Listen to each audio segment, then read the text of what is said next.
अस्सलामु अलैकुम वरहमतुल्लाहि वबरकातुहू। अज़ीज़ान उम्मत इस्लामिया, उम्मीद और दुआ है कि आप तमाम खैर आफियत से हैं। मैं आपका भाई एडवोकेट सादिक शेख।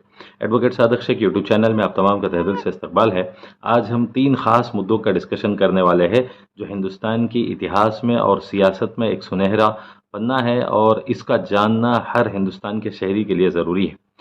हम असदुद्दीन ओवैसी साहब की क़ियादत, एमआईएम और कांग्रेस के बीच जो तोड़ और बिगाड़ आया, और तीसरा एमआईएम को वोट काटवा क्यों कहा जाता है और वो लेबल किसने लगाया।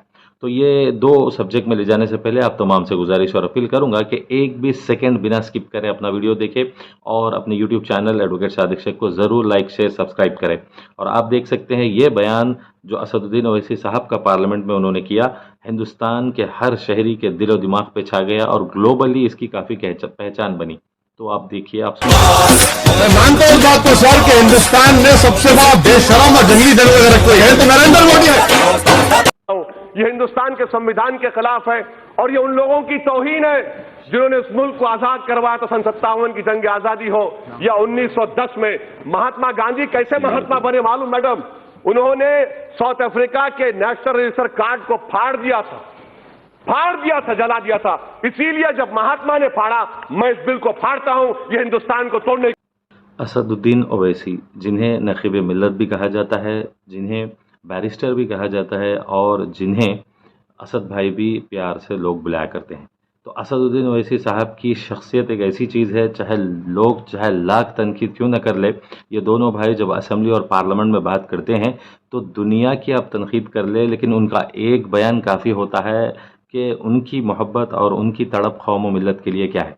हाँ बिल्कुल, हमें और आपको कुछ असदुद्दीन ओवैसी साहब की पॉलिसीज़ से हम उनका इख्तलाफ कर सकते हैं, लेकिन उनकी जो ज़िंदगी रही है, अब शायद 54 के असदुद्दीन ओवैसी साहब है, जो उन्होंने लाठियाँ खाई, जो उन्होंने गोलियां का बर्दाश्त किया, जो उनको जेल में डाला गया, ये तमाम चीज़ों का बर्दाश्त करना ये हर किसी के बस की बात नहीं है।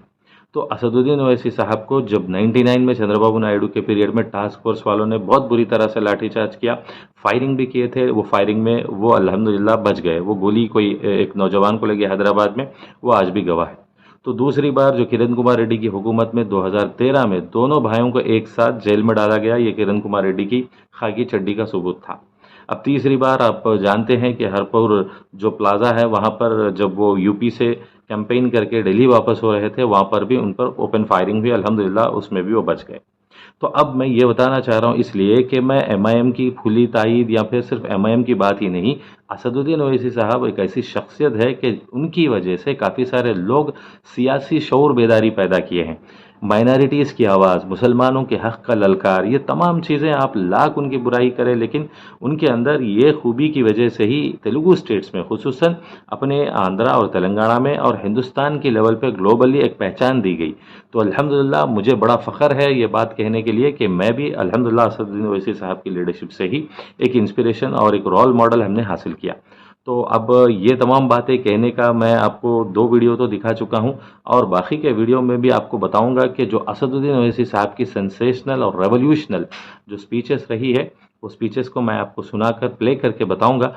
तो आप और मुझ में एक कौमी मुद्दा उठाने का, कौम के लिए काम करने का, इंसानियत की खिदमत करने का जज्बा उनसे पैदा हो सकता है।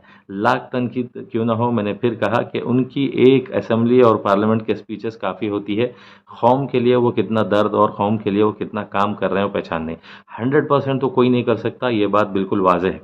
तो अब रही बात, आपको मैं बता दूं असदुद्दीन ओवैसी साहब का जो डेट ऑफ बर्थ है वो 13 मई 1969 है। अब 2023 में गालिबन शायद वो 54 ईयर्स के कुछ हो गए हैं। तो असदुद्दीन ओवैसी साहब ने उस्मानिया यूनिवर्सिटी से उन्होंने बीए किया, फिर उसके बाद लिंकन इन यूनिवर्सिटी लंदन में उन्होंने एलएलबी किया, उसलिए उनको बारिस्टर कहा जाता है। तो असदुद्दीन ओवैसी साहब के 5 लड़कियां हैं, एक लड़का है। तो असदुद्दीन ओवैसी साहब की पर्सनल लाइफ में ज़्यादा जाने से पहले तो मैं आपको बता दूं कि असदुद्दीन ओवैसी साहब को जो सियासी ज़िंदगी मिली है, उनके वालिद मोहतरम सुल्तान सलाहुद्दीन ओवैसी जो मरहूम है, उन्होंने ज़ेर निगरानी सरपरस्ती में उन्होंने अपनी सियासी ज़िंदगी का आगाज़ किया। तो असदुद्दीन ओवैसी साहब 1994 में चारमीनार हल्के से एमएलए बने, फिर 1999 में दोबारा बने। उसके बाद सालार जो रिटायरमेंट ले रहे थे पार्लियामेंट से, तो 2004 में उन्होंने अपने पार्लियामेंट के लिए पहला इलेक्शन हैदराबाद एमपी की तरह लड़ा। तो रिकॉर्ड है 1983 से आज तक कभी भी एमआईएम को कोई शिकस्त नहीं दे पाया हैदराबाद एमपी सीट में। तो दुआ है कि अल्लाह ताला जब तक एमआईएम बरकरार रहे तब तक, लोग तो बोलते हैं ता क़यामत तक, मैं भी चाहता हूं कि जो एमआईएम का एक पार्टी को एस्टेब्लिश करना, 7 एमएलए जिताना और कॉरपोरेटर्स, एमएलसीज और दीगर दूसरे स्टेट्स में भी एक एमपी और वहाँ के एमएलएस, तो ये कोई बच्चों के खेल नहीं है। तो एमआईएम का जो ग्राफ बढ़ रहा है उससे वो वोट काटवा का लेबल किसने लगाया, क्यों लगाया, ये तमाम चीज़ें बाद में डिस्कस करूंगा। लेकिन एक 15 साल की जो एक समाजी कारकुन की खिदमत रही है, एक नौजवान वकील के होने से मैंने जो दस्तूर, जो हालात, जो सिस्टम को मैंने पढ़ा है, मैं समझता हूँ कि अगर एमआईएम नहीं रहती तेलंगाना और आंध्रा में और जिस तरह से पार्लियामेंट में हमारी आवाज़ नहीं गूंजती, तो यकीन मानिए कि आप हमारा पुरसान हाल भी कोई नहीं होता। तो मैं पूरा क्रेडिट एमआईएम को नहीं दे रहा हूँ, लेकिन आपको देखिए कि तेलुगु स्टेट्स में एक ही मुसलमान एमपी है, तो उनको क्यों आपको मीडिया प्रायोरिटी देती है, क्यों अखबारों की जीनत है, क्यों मोडीज फेवरेट चाइल्ड उन्हें कहा जाता है। तो ये तमाम चीज़ों का डिस्कशन हम आगे चल के करेंगे।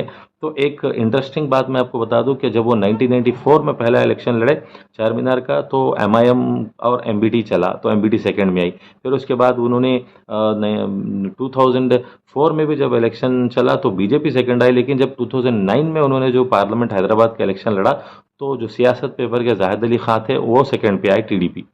तो अब ये जो असदुद्दीन ओवैसी साहब का जो एमएलए से लेके एमपी का जो सफ़र रहा, उस सफ़र के दौरान आपको कई मुश्किलात का सामना उन्होंने किया। तो ख़ासकर मैं आपको बताऊंगा कि उनको संसद रत्न जो दिया गया, उनको बेस्ट पार्लियामेंटेरियन अवार्ड जो दिया गया उनको, जो 2022 में, तो ये हर किसी का ऐसे ही नहीं मिल जाता। काफ़ी खिदमात है इनके पीछे, काफ़ी जज्बात है इनके। तो मैं आपको वो जो 1 मिनट की वो जो अवार्ड उन्होंने लिया अल्हम्दुलिल्लाह संसद रत्न का, वो भी मैं प्ले करूँगा। आप लोग वो अवार्ड लेना भी एक हमारे मुसलमान भाई के लिए बड़ी हमको फ़ख्र की और मसरत की बात है, खुशखबरी है। वो भी देखना बिल्कुल ज़रूरी है कि आप लोग देख सकते हैं कि किस तरह से एक मुसलमान भाई को उतने एजाज़ व इकराम से, वैसे रुतबे से, वैसे हॉनर से नवाजा गया। श्री असदुद्दीन ओवैसी देश के हर एक कोने में अपनी अलग पहचान रखने वाले ओवैसी ऑल इंडिया मजलिसे इत्तेहादुल मुस्लिमीन के राष्ट्रीय अध्यक्ष हैं और हैदराबाद लोकसभा क्षेत्र से सांसद हैं। संसद से न्यूज चैनलों तक ओवैसी जब अपने तर्कों और शर्तों पर बोलते हैं तो उन्हें सुनना बेहद दिलचस्प होता है। पेशे से वकील और क्रिकेट के शौकीन ओवैसी एक ऐसे परिवार से आते हैं जिनका लंबा राजनीतिक इतिहास रहा है। फिलहाल ओवैसी की पार्टी की पहुंच भी देश के कई राज्यों में है।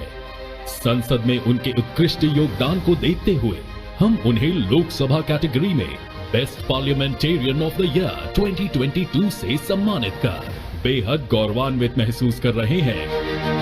जिनके लिए खबरों में रहना बहुत सामान्य बात है, कभी ये खुद खबर में होते हैं तो कभी खबर इनकी वजह से होती है।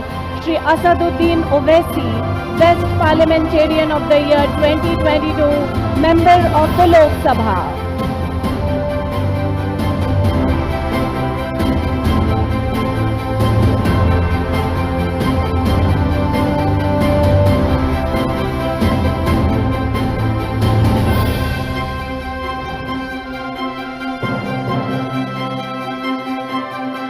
असदुद्दीन ओवैसी साहब के बारे में गूगल, एनसाइक्लोपीडिया, ट्विटर, यूट्यूब वगैरह पर इतना भरा हुआ है कि स्टफ, मैं इस वीडियो को गालिबन 30 मिनट की शायद हो जाएगी, तो और तवील मैं नहीं करना चाहता। लेकिन मैं ऐसा एक कंप्लीट वीडियो बनाना चाहता हूं जिसके अंदर असदुद्दीन ओवैसी साहब के चुन चुन के ख़ास फीचर्स और उनकी ख़ास जो ज़िंदगी के रुख रहे हैं, जो कांग्रेस और एमआईएम का दौर रहा है और जिस तरह से वोट काटवा का लेबल रहा है, उसका कंप्लीट खुलासा मैं अपने इस वीडियो में करना चाहता हूं। तो उसके लिए तो अब एक डिस्कशन जो कांग्रेस और एमआईएम का ब्रेकअप हुआ, आपको मालूम होना चाहिए कि 1999 में जब टास्क फोर्स का बुरी तरह से असदुद्दीन ओवैसी साहब पे हमला हुआ, उसके बाद जब टीडीपी एनडीए में शामिल हो गई, तो अल्हम्दुलिल्लाह एमआईएम सीधे सीधे कांग्रेस यूपीए में जुड़ गए। तो कांग्रेस और यूपीए का जो जोड़ हुआ है, ये चंद्रबाबू नायडू की खिलाफ वर्जी करते हुए तब से ही ये एक 2012 तक जो चला। 2012 के बाद जो किरण कुमार रेड्डी सीएम बना, तो जैसा मैंने बताया आपको 1999 चंद्रबाबू नायडू पीरियड के बाद 2004 में वाईएसआर की हुकूमत आ गई। तो वाईएसआर और असदुद्दीन ओवैसी साहब का ऐसा ताल्लुक़ था कि आप पूछिए मत। तो तो हर काम हर चीज़ मुसलमानों की नुमाइंदगी, चाहे वो रिजर्वेशन का मामला हो या कुछ और हो, हर चीज़ की बेहतरीन नुमाइंदगी होती आई। 2004 के बाद फिर 2009 में वाईएसआर की हुकूमत आई, जब भी उसके बाद में जब अनफॉर्चुनेटली वाईएसआर की जो डेथ हो गई, उसके बाद रोशैया सीएम बने उनकी, फिर उसके बाद किरण कुमार रेड्डी को चढ़ाया गया। जैसे किरण कुमार रेड्डी को चढ़ाया गया उसके बाद ही असल फितना फसाद शुरू हो गया। तो किरण कुमार रेड्डी ने जैसे एक, मैं आपको मेरी वीडियो और जो आपको बाजू में इमेज भी प्ले करूंगा कि किरण कुमार रेड्डी का और एमआईएम का ब्रेकअप ऐसे ही नहीं हुआ। तो जब मैं खम्मम का एक जो मसला था, 60 जो बेचारे मेहनत करके जो दुकान थे रेलवे स्टेशन और गवर्नमेंट गर्ल्स स्कूल वगैरह में, तो 70 से ज़्यादा कुछ मलगियाँ थी, उन मलगियों को रातों रात तोड़ने का हुकूमत ने फैसला लिया। कांग्रेस हुकूमत थी। तो जब अकबरुद्दीन ओवैसी साहब ने मुझे और पाशा कादरी को दोनों को मिला के सीधे सीएम की कैंप ऑफिस में किरण कुमार रेड्डी से मुलाकात करवाई, तो उसलिए हमेशा मैं जो है सो एहसान में रहता हूँ एमआईएम के कि उन्होंने मुझे सियासी अंदाज से किस तरह एक सीएम से मिलकर खिदमत की जाती है वो मौका दिया। तो आप वो तस्वीर मेरी बाजू देख सकते हैं पाशा कादरी साहब के साथ। वही नहीं बल्कि 2016 में भी फिर एक मरतबा पाशा कादरी साहब और मैं मिलकर केटीआर साहब से भी मुलाकात करके ये खम्मम का मसला हमने हल कराने की पूरी कोशिश और कामयाब नुमाइंदगी की। तो जैसे 2013 में किरण कुमार रेड्डी ने सीधे सीधे असदुद्दीन ओवैसी साहब और अकबरुद्दीन ओवैसी साहब को दोनों को जेल में उसने डाल दिया। तो तारीख में पहली बार ऐसा हुआ। असदुद्दीन ओवैसी साहब 3 दिन थे और अकबरुद्दीन ओवैसी साहब 40 दिन जेल में थे आदिलाबाद निर्मल की। तो असदुद्दीन ओवैसी साहब को मुतंगी के जो रोड की तोसी में एक मस्जिद का मामला आया, तो कलेक्टर अशोक सिंघल ने उसने केस लगाया। तो 10 साल के बाद किरण कुमार रेड्डी ने वो NBW नॉन अवेलेबल वारंट पे असदुद्दीन ओवैसी साहब को अरेस्ट किया। काफ़ी कम नौजवानों को ये तारीख और हिस्ट्री मालूम है। मैं चाहता हूँ कि ये वीडियो में कम्प्लीटली हमारे लोग वो हिस्ट्री और तारीख भी जान जाए। तो ये था एमआईएम का ब्रेकअप। एमआईएम और कांग्रेस का कभी ब्रेकअप नहीं होता था। जब वाईएसआर मर गए तो ये किरण कुमार रेड्डी आने की वजह से वहाँ पे बड़ा फितना फसाद फूट पड़ा। तो मैं आपको बताऊंगा कि किस तरह से जब बहुत बुरा वक्त आया कि दोनों भाइयों को एक साथ वहाँ पे रखा। तो फिर एमआईएम की ये जो स्टैंडर्ड शुरू हुआ, अकबरुद्दीन ओवैसी साहब का जो बयान था, उस बयान से एमआईएम जो मजलिस इत्तेहादुल मुस्लिमीन है, मैंने एक एमएलए से सफ़र के दौरान में सुना, ऑल इंडिया मजलिस इत्तेहादुल मुस्लिमीन हो गई। ओवरऑल इंडिया में रिकग्निशन अकबरुद्दीन ओवैसी साहब के उस 15 मिनट की स्पीच से मिल गई। हालांकि उसके अंदर इनको मुजरिम ठहराने के बावजूद भी, जेल में डालने के बावजूद भी वो केस भी बाइज्जत बरी कर दिया गया अकबर साहब को। तो अब जैसे मैंने बताया कि एमआईएम सिर्फ हैदराबाद से ही नहीं, मैं हमेशा जैसे कहता हूँ कि असदुद्दीन ओवैसी साहब की एक कामयाब क़ियादत है कि हैदराबाद से लेकर आप देखिए खोजे, शिया, भोरे, सुन्नी, मेहदी, ऐसे कई सारे तबके रहते हैं। उन तमाम तबकों को भी जोड़ के रखना ये कोई बच्चों का खेल नहीं है जो एमआईएम करती है। तो आप देखिए एक मस्जिद की कमेटी नहीं संभलती हमारे लोगों से, एक ऑर्गेनाइजेशन नहीं सही से चलता, तो एक पावर को जो एमआईएम लेके चलती है, रातों रात बैठ के जो कोई एक पार्टी को रिप्रेजेंट नहीं कर सकते, कोई एक जिम्मेदारी से पोस्ट निभा नहीं सकते, ऐसे लोग भी आज अला फला टॉम डिक एंड हैरी भी एमआईएम की तनकीद करते हैं, जो मुझे हंसी आती है। बिल्कुल पॉलिसीज़ के खिलाफ तनकीद हो, लेकिन जिस तरह से पर्सनली अटैक करते हुए असद साहब पे जो तनकीद करते हैं, मैं कहता हूँ कि इसका कोई फ़ायदा नहीं होगा, इससे किसी का कोई भला भी नहीं होगा, उल्टा हमारे ही भाई की हम बुराई करने वालों में और जो सियासत जो कर रहे हैं उसको हम डिग्रेड करने वाले हो जाएंगे। आप सोचिए एमआईएम जो एस्टेब्लिश जमात है उसके खिलाफ कोई जमात ठहरा सकता है? एक एमएलए जीतने के लिए कितना पैसा लगता है, कितनी पार्टियों का सपोर्ट लगता है, कास्ट, क्रीड, वहाँ का रिलीजियन, वहाँ का पॉपुलेशन, वहाँ का डेमोग्राफी, जोग्राफी, हर चीज़ का ख्याल करना पड़ता है। तो वैसी एस्टेब्लिश जमात को जो बुरा कहते हैं, मैं कहता हूँ कि इससे कोई फ़ायदा नहीं है। तो अब जो एमआईएम का जो स्टैंडर्ड शुरू हुआ, वहाँ से एमआईएम का सबसे पहला जो out of the Andhra and Telangana का एमएलए जो बना, वो महाराष्ट्र में पहली बार हुआ। वहाँ से 2 सीट आई, औरंगाबाद सेंट्रल जो इम्तियाज़ जलील और बाइकल्ला हमारे आपको वारिस पठान जो लायर है। तो उसके बाद आपको मैं बताऊंगा कुछ वॉइस, कुछ क्लिपिंग्स वीडियो के, ज़रूरी है आपको देखना, जो अपने असदुद्दीन ओवैसी साहब के है। ऐसी कामयाब नुमाइंदगी वो पुलिस के ख़िलाफ़ या फिर पार्लियामेंट में मोदी के ख़िलाफ़ या फिर कुछ बिल्स के ख़िलाफ़, चाहे वो CEA बिल हो या ट्रिपल तलाक बिल हो या फिर कुछ और, तमाम पे असदुद्दीन ओवैसी साहब ने एक स्पीच से होश उड़ा देते हैं वो, अल्हम्दुलिल्लाह। अब बैक टू द स्क्रीन, आप चाहे कितनी पॉलिटिकल गॉसिप्स क्यों ना करें, लेकिन मैं जैसा हमेशा कहता हूँ, उनकी कामयाब नुमाइंदगी ही हमारे हिंदुस्तान के कई सारे मुसलमानों की पहचान ग्लोबली बनाया और मसलों को भी हल करवाया। शायद ही आप मेरी बात से इत्तेफाक रखें या ना रखें, वो आप पर है।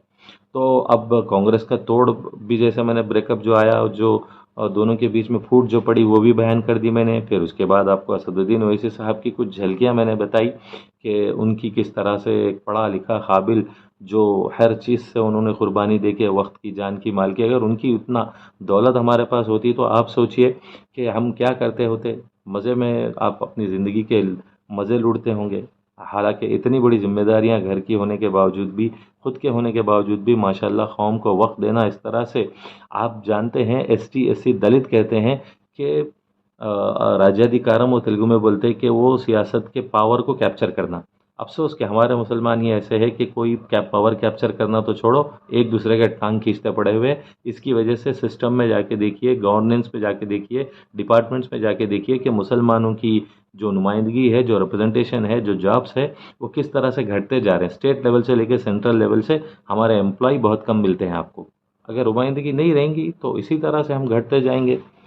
अब असदुद्दीन ओवैसी साहब के एतबार से या कोई अच्छे लीडर्स के एतबार से मेरा कहना यही है, कुछ लोग जो बेकार की तनकीद करते हैं, उनका आदत ही ये होती है कि बड़े आसानी से मशहूर किया मैंने ख़ुद को। मुनव्वर राना साहब का एक अशार है, बड़े आसानी से मशहूर किया है मैंने ख़ुद को, मुझसे अपने बड़े शख्स को गाली देकर। यही हो रहा।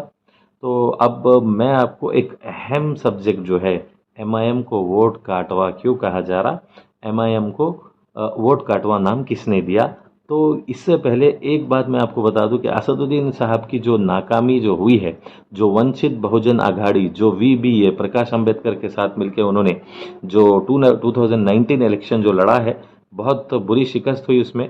तो प्रकाश अंबेडकर तो कुछ जीत नहीं पाए, लेकिन असदुद्दीन ओवैसी साहब को भी कोई खासा नहीं हुआ। 2 ही सीट हमको भी आए, तो गालिबन 45 सीट्स कुछ कंटेस्ट किया, ऐसा आपको डाटा मिलता है।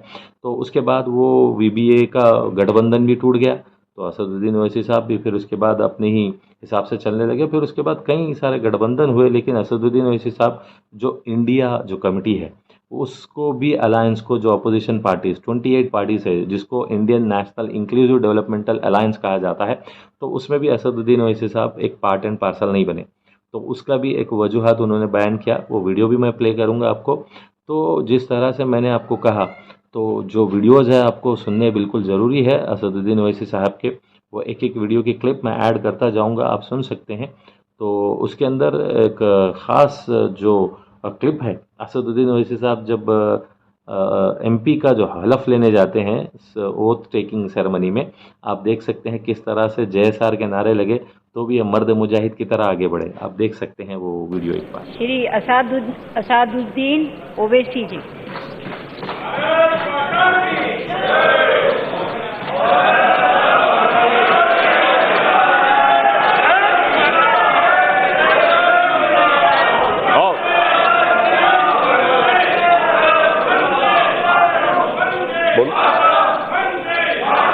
मैं असदुद्दीन ओवैसी, जिसे लोकसभा का रुकन मुंतखब किया गया है, खुदा के नाम से हल्फ उठाता हूं कि मैं भारत के आईन पर जो कानून के बमूजिब तय पाया है एतकाद रखूंगा, उसका वफादार रहूंगा। मैं भारत के इख्तियार आला और सालमियत को बरकरार रखूंगा और जिस ओहदे को मैं संभालने वाला हूं, इसके फ़राइज़ व वफादारी से अंजाम दूंगा। जय भीम, जय मीम, तकबीर, अल्लाहु अकबर, जय हिंद।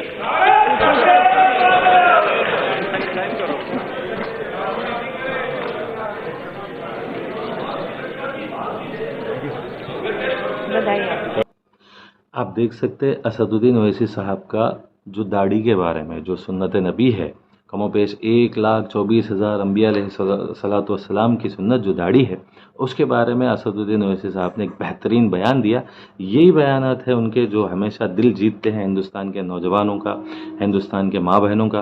तो आप वो बयान भी सुन सकते हैं कि दाढ़ी के बारे में उन्होंने कैसे खुलासा किया और कैसे जो गोदी मीडिया जो चुबा चुबा के पूछती है, उनका उन्होंने जवाब कैसे दिया। आप वो बयान भी आप सुन सकते हैं। ये कौन सी बात है बताइए? दाढ़ी छोड़ना तो मेरा एक फंडामेंटल राइट है। और अगर ये लोग अगर ये हरकत क्यों कर रहे हैं कि डर पैदा किया जाए मुसलमानों में, डर पैदा किया जाए कि तुम अपनी इस्लाम की जो मुसलमानों की जो तुम्हारी शनाख्त है, जो संविधान हमको देता है, वो भूल जाओ। इसलिए मैं कह रहा हूं, आज भी कह रहा हूं कि मुझे कोई मेरी दाढ़ी को काटेगा मैं फिर छोड़ूंगा। उसी डर को आप एनकैश करके अपनी महत्वाकांक्षा को पूरा करना चाह रहे हैं। नहीं, मैं तो डर दूर कर रहा हूं। कैसे? ये कहकर उन लोगों को, और जो लोग दूसरों को भी दाढ़ी छुड़वाओ। देखिए क्या मोटी दाढ़ी नहीं है मोदी के पास, क्या करेंगे उसको? आप निकाल देंगे क्या? एक मिनट, आप लेकिन वो ये कह रहे हैं ना कि हम उनको भी दाढ़ी छुड़वाएंगे। किसको छुड़वाएंगे? मैंने ये कहा कि जो लोग हमारी दाढ़ी इसलिए काट रहे हैं कि हम मुसलमान हैं, हम दाढ़ी छोड़ेंगे, गर्दन काटेंगे भी तो इस्लाम पे रहेंगे, और हमारे किरदार से और सच्चाई से। उनको कौन है सर? वो यही संघ परिवार के लोग। मतलब आप दूसरे धर्म के लोगों को ये दाढ़ी नहीं, छुड़वाएंगे? देखिए, हिंदुत्व में और हिंदू में जमीन आसमान का फर्क है। ठीक है, मैं हिंदुत्व के लोगों से कह रहा हूं कि हम अपने असदुद्दीन ओवैसी साहब ने खुद कहा है कि मैं मुसलमानों का लीडर नहीं हूं। सबका लीडर हो सकता है मगर मुसलमानों का कोई लीडर नहीं हो सकता। और मैं कह रहा हूं कि मैं लीडर नहीं बनना चाहता हूं। अल्लाह गवाह है, मैं इस पाक औलिया अल्लाह के आस्थाने के सामने खड़े होकर कह रहा हूं, अल्लाह मेरे दिल का हाल जानता है, मैं मुसलमानों का लीडर नहीं बनना चाहता हूं। मेरी जिंदगी अल्लाह जब तक मुझे जिंदा रखेगा, मेरी कैन ख्वाहिश है कि तुम लीडर बनो, तुम कायद बनो, तुम सिपह सालार बनो। आपको लीडर बनना है। जब तक हम बैठकर अपने मुकद्दर के फैसले हम नहीं करेंगे, हमारे मसाइल हल होने वाले नहीं है। चोरों को एनकरेज कर करके मुकाम पे लगा छोड़ने से आप क्यों चढ़ा उन्हें मार्च से इलेक्शन हो? तुम लोग पूरे खाए पैसे उसमें से, हर आदमी खाया उसमें से।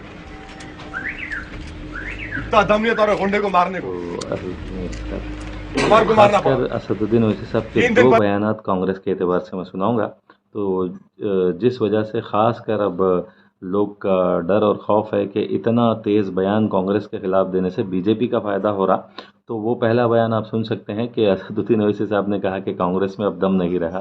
कांग्रेस पार्टी में दम कम नहीं रहा। अब कांग्रेस पार्टी में दम कम नहीं रहा। अब कांग्रेस पार्टी नहीं आने वाली है, याद रखो मेरी इस बात को। आप कांग्रेस पार्टी चाहे मध्य प्रदेश हो, भारत हो, बल्कि जितना जल्दी कांग्रेस पार्टी खत्म हो जाए वो भारत के लोकतंत्र के लिए बहुत अच्छा होगा। और असदुद्दीन ओवैसी साहब ने ये भी कहा कि इंडिया अलायंस में वो क्यों नहीं पार्टनर बनना चाहते हैं, और इंडिया अलायंस का जो मतलब और मकसद है उन्होंने वो भी असदुद्दीन ओवैसी साहब ने बयान किया। तो वो भी आप एक बार सुन सकते हैं। ये चीज आपको देखना है। अब हम इंडिया अलायंस में हम नहीं है, भाड़ में जाए, मुझे उसकी फिक्र नहीं है, मुझे कोई फिक्र नहीं है। इसलिए मैं सुनिए, मैं इसलिए कह रहा हूं कि भाई साहब उसमें बैठकर क्या करेंगे, दम घुटेगा। वहां पर आप आइडियोलॉजी पर बीजेपी से मुकाबला क्यों नहीं करना चाहते? मुकाबला करें ना आइडियोलॉजी पर बीजेपी से।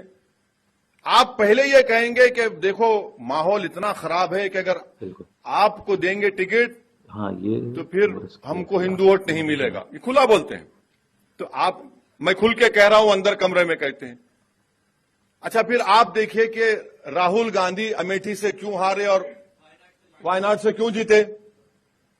वहां पे असदुद्दीन ओवैसी नहीं लड़ा इलेक्शन, वहां डील नहीं हुई मेरी बीजेपी से, नहीं हुई डील मेरी, मगर वायनाड से जीते। क्यों जीते वायनाड से? क्योंकि मुस्लिम लीग है वहां पे, मुस्लिम लीग ने उनको डूबने से बचा लिया।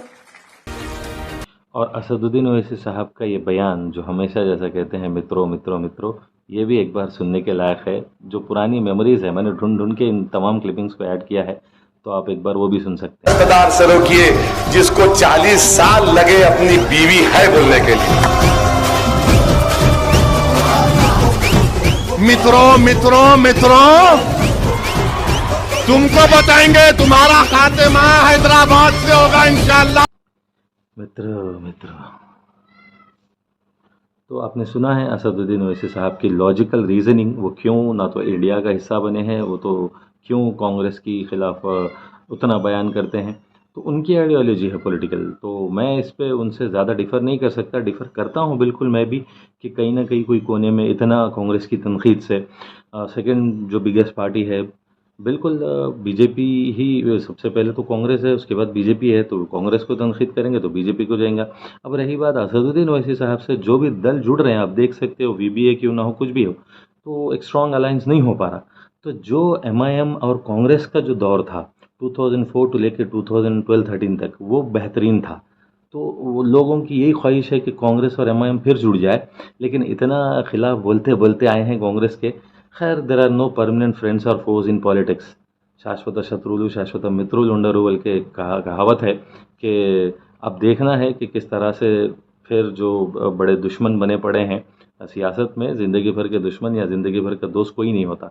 तो इस एतबार से कांग्रेस और एमआईएम फिर एक बार मिल जाएगी तो फ़ायदा होगा ऑल इंडिया लेवल पे, और फ़ायदा होगा अपनी तेलंगाना आंध्रा स्टेट्स के लेवल पे, वो देखना है।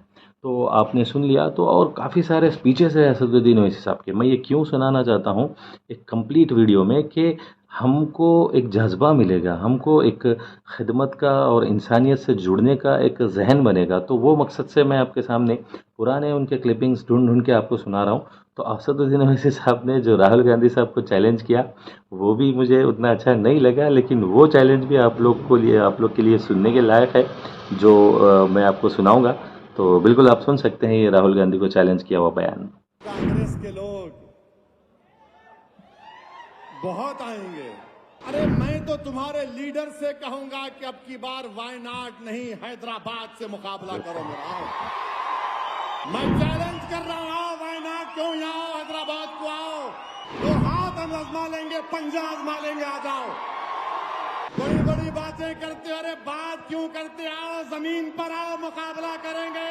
कांग्रेस के लोग, ये तो मोदी के खिलाफ इतना प्यारा बयान था पार्लियामेंट में कि आप है सिर्फ 30 सेकंड का, लेकिन आप सुन लेंगे तो आपके भी होश उड़ जाएंगे। इतना मजबूत से, इतना तखवे से और इतने जज्बे से वो बोलते हैं। आप ये भी सुनिए। The Prime Minister showed his emotions. The Prime Minister in fact cried when a lady called him an incarnation of God. What kind of a God is my Prime Minister, whose heart never beats, whose eyes never cry for what has happened in Delhi? He cannot be called a God. He cannot be called a Prime Minister as well. It is not the problem. This government must go. And I appeal to the people of India, especially my Hindu brethren, save the soul of this country. It is now your responsibility. You save the. तो जो दो बयानात असदुद्दीन ओवैसी साहब के थे वो छोटे छोटे मैं सुनाऊंगा। एक तो वाटोली में उन्होंने जो डेड बॉडीज़ उठाए जाके आदिलाबाद के, और जो तेलंगाना और आंध्रा का एजिटेशन जब चल रहा था तो असदुद्दीन ओवैसी साहब ने खुले तौर से कहा, जब ये छा गए थे सारे हिंदुस्तान में, सारी दुनिया में, और ख़ासकर आंध्रा और रायलसीमा वालों के दिलों में, उन्होंने कहा कि ये शहर सबका है, हर किसी का है, हिंदू का, मुस्लिम, क्रिश्चियन, सबका। तो वो भी बहुत वायरल हुआ उनका, और उससे भी काफ़ी प्यार और मोहब्बत और एक पार्टी का जज्बा उन्होंने जोड़ा। तो वो दो भी आप सुन सकते हैं। मुसलमानों को जिंदा जला के मार दिए आदिलाबाद में, मैं जाकर लाशों उठा, हिंदू वाहिनी के लोग। ये आपका शहर है, ये हिंदुओं का शहर, मुसलमानों का शहर, ये आंध्रा वालों का शहर, ये रायलसीमा वालों का शहर, ये हिंदुस्तान का है हिस्सा। तो बिना ताखिर के मैं आप लोगों को अब अहम मकसद पे ले जा रहा हूँ, चूँकि क्लिप भी 30 मिनट से पार हो रही है। तो असल जो मकसद और मुद्दा जो कहना था कि वोट काटवा, ये वोट काटवा क्यों लगा, किसने लगाया, लगाने से फ़ायदा हो रहा है या नुकसान हो रहा, तो वो भी जानने के लिए हमको सबसे पहले मालूम ये करना पड़ेगा कि एमआईएम पार्टी ने आंध्रा और तेलंगाना से हट के कितने स्टेट्स में कॉन्टेस्ट किया और कितने सीट्स हासिल किए। तो वो सीट्स किसके घटे, किसका नुकसान इससे हुआ, किसका फ़ायदा इससे पहुंचा। तो सबसे पहले मैं आपको बता दूं कि महाराष्ट्र में जो हम अपनी एमआईएम जो कॉन्टेस्ट करते आई है, हर बार उन्होंने 2 एमएलए लिया। तो एक बार जो उन्होंने कॉन्टेस्ट किया, समझिए कि लास्ट इलेक्शंस में उन्होंने कॉन्टेस्ट किया, तो 2 सीट्स उनको आए, जो मेन सीट्स थे इम्तियाज़ जलील साहब की और अपने वारिस पठान साहब की, वो 2 चले गए। तो फिर नए सीट्स मिले, जैसा कि अब महाराष्ट्र में जो 2019 का इलेक्शन हुआ उसमें 44 सीट्स पे कॉन्टेस्ट किए, अफसोस के सिर्फ 2 सीट्स जीते। तो यहाँ भी रोना शुरू हो गया महाराष्ट्र में, कांग्रेस वेरी माइनस में थी। फिर उसके बाद कर्नाटका में रिसेंटली 2023 में 2 सीट्स कॉन्टेस्ट किए, वो भी हार गए। फिर उसके बाद यूपी इलेक्शन में, यकीन मानिए अब यूपी के 2022 इलेक्शन में यहाँ पे ख़ास धक्का लगा एमआईएम को वोट काटवा कहने का कि 100 सीट्स में कॉन्टेस्ट किए, 99 सीट्स में डिपॉजिट्स नहीं आए। एक सीट में थोड़े बहुत वोट्स मिले। तो यूपी का इलेक्शन भी बहुत माइनस गया, कर्नाटका का माइनस गया, और बिहार का इलेक्शन सब में ज़्यादा भारी इसलिए पड़ गया कि बिहार में सबसे पहली बार एंट्री के तो 20 सीट्स इलेक्शन में ठहरे थे, तो 5 सीट आ गए। लेकिन अफसोस 2020 में इलेक्शन वो हुआ था, 2022 में 4 एमएलए आरजेडी यानी लालू प्रसाद यादव की पार्टी में ज्वाइन हो गए। तो ये बहुत बड़ा धक्का था कि यानी एमआईएम जिस तरह से हैदराबाद और तेलुगु स्टेट्स में जोड़ के रखती है, कॉरपोरेटर से लेके वार्ड मेंबर से लेके एमएलए से लेके एमएलसी से लेके हर किसी को, वैसे वो पकड़ नहीं पाए बिहार की नुकील। हालांकि सीमांचल के लिए काफ़ी सारे बयान थे असदुद्दीन ओवैसी साहब के। तो अब कर्नाटका गया, यूपी गया, आपको तमिलनाडु में भी 2 सीट्स कॉन्टेस्ट किए, तमिलनाडु में भी बुरी तरह से वहाँ पे शिकस्त मिली। गुजरात, यहाँ वोट काटवा का ज़्यादा उछाल कांग्रेस के ज़रिए लगा, इसलिए लगा कि 2022 के गुजरात के इलेक्शंस में एमआईएम ने 13 असेंबली सीट्स कॉन्टेस्ट किए, पूरे के पूरे वो भी हार गए। तो वहाँ पे आम आदमी पार्टी को 5 सीट मिले। तो सब में ज़्यादा वहाँ पे जो नुकसान हुआ है वो कांग्रेस का हुआ है। कांग्रेस जो गुजरात में 2017 में 99 सीट्स बीजेपी के थे, 77 सीट्स कांग्रेस के थे। तो जैसे असद साहब का एंट्री मारे हैं, उनका रोना ये है कांग्रेस का कि जो 2022 के बीजेपी के इलेक्शन में 156 सीट्स वन साइडेड गुजरात में मोदी को गए बीजेपी को, और कांग्रेस को 17 आए, यानी 60 सीट्स की कटौती हुई। तो रोना शुरू हो गया अब एमआईएम के खिलाफ के वोट काटवा है। तो आपने देख लिया कि ये खासकर गुजरात, यूपी, तमिलनाडु, बिहार में तो 5 सीट्स आए, लेकिन महाराष्ट्र, तो इन स्टेट्स के, तमिलनाडु तो कर्नाटका, इन स्टेट्स की वजह से आपके फिगर्स जो सामने आए, उसके वजह से असदुद्दीन ओवैसी साहब को कांग्रेस के दल खासकर वोट काटवा के नाम दिए।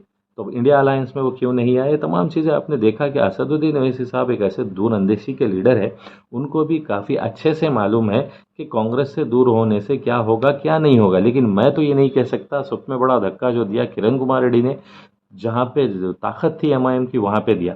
अब रही बात रीजनल पार्टी की, मैं कहता हूँ कि एमआईएम जो पार्टी रूलिंग में रहती है उनकी गोद में बैठती है।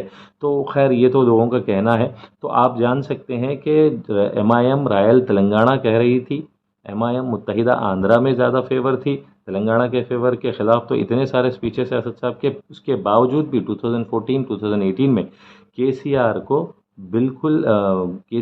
बिल्कुल असद ओवैसी साहब का साथ लेना पड़ा। अब 2023 में भी अब ये सोचने पे मजबूर है केसीआर के असद ओवैसी साहब के बिना नहीं जाए। तो केसीआर की सियासत से भी मैं आपको कहूँगा कि असद ओवैसी साहब का कोई फ़ायदा ज़्यादा नहीं हो रहा है। आपको याद है कि डिप्टी मेयर और मेयर, पहली बार शहर हमारा मेयर हमारा का नारा था, कांग्रेस के वक्त रोटेशनल डिप्टी मेयर भी थे, वो टीआरएस से मिलने के बाद शहर हमारा मेयर हमारा तो छोड़ो, ना मेयर ना डिप्टी मेयर, 2 भी चले गए हाथ से। तो बीजेपी के ज़्यादा सीट्स भी आ गए। तो असदुद्दीन ओवैसी साहब का तेलंगाना डिवाइड होगा तो बीजेपी मजबूत होगी, ये शक भी उनका हकीकत में बदल गया जब बीजेपी के एमपीज बढ़े, बीजेपी के एमएलएस बढ़ने लगे, और बीजेपी के जीएचएमसी में कॉरपोरेटर्स बढ़ने लगे, 48 कुछ कॉरपोरेटर्स आ गए।